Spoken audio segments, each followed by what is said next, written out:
Today I'm making a tasty air fryer snack using leftover potato peels.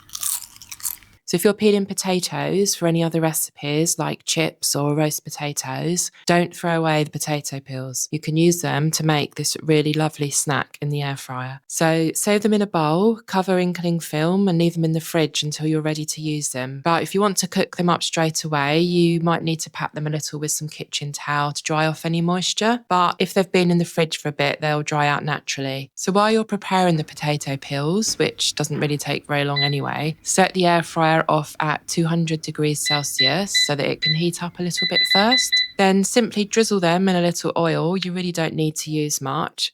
Then sprinkle with some seasoning. So the one I'm using is just a mix of salt, paprika and pepper. But you can use whichever one you want, or just sprinkle a little bit of salt on there if you want to. And then toss everything about to make sure all the peels are completely covered in the oil and seasoning. Then add them to the air fryer, shake them about a bit. Don't worry too much if they're overlapping. You'll just need to shake them more often during the air frying time.